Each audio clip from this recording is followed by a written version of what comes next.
trong khơi khuôn anh miền phiếp trên nẹ đặc nòm này trong chỉ vật đấy trong ớn và mà nẹ trong xâm lược đây mà trong khlang này trong tích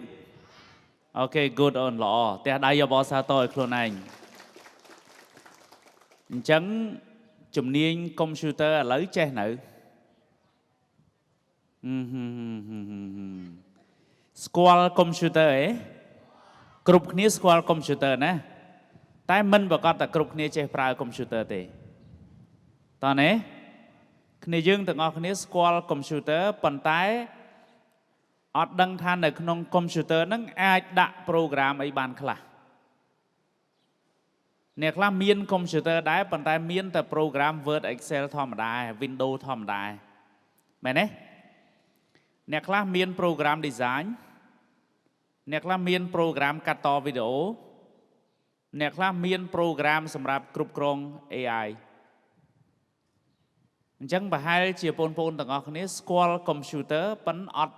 សូវដឹងថានៅក្នុង computer ហ្នឹងមាន program អីខ្លះមែនទេវាមិនខុសគ្នាទៅនឹងបងប្អូនស្គាល់ជីវិតតែមិនដឹងថាក្នុងជីវិតហ្នឹងអាចធ្វើអីបានខ្លះយល់អញ្ចឹងហ៎អូន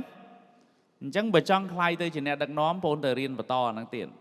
ទៅរៀនណាគូនិយាយដើម្បីឲ្យបងមើលទៅអនាគតថាមានរឿងអស្ចារ្យជាច្រើនដែលបងអាចមាននៅក្នុងជីវិតប៉ុន្តែបងអត់តន់ដឹង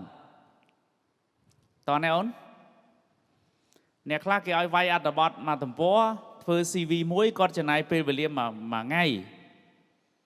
អាចចឹងហ៎វាយអត្ថបទមកទំព័រគាត់ចំណាយពេលវេលាមួយព្រឹកក្នុងគណៈពេលដែលមនុស្សម្នាក់ទៀតគាត់ចំណាយពេលតែ5នាទីគាត់វាយមកទំព័របាត់អូនឃើញនៅពេលដែលយើងចេះជំនាញ typing ច្បាស់ឃើញអូនឯងអាចចេះវីតាមីនបរួញពេលវេលាឃើញខ្លួនឯងអត់អ្នកដែលអត់សូវចេះជំនាញ typing គាត់ typing មកទំព័រហ្នឹងគឺមកព្រឹកហើយនៅរកដៃរកជើងអត់ឃើញទៀតអញ្ចឹងហ៎តែមនុស្សម្នាក់ទៀតគេស្ទាត់ក្មេងប្រហែលយើងដែរប៉ុន្តែគេស្ទាត់មិនដឹងគេរៀនពីអង្កាលយើងមិនដឹងមិនដឹងរៀនពីអង្កាលប៉ុន្តែមកដល់ម៉ោងនេះគេស្ទាត់ហ្មងតែមកទំព័រ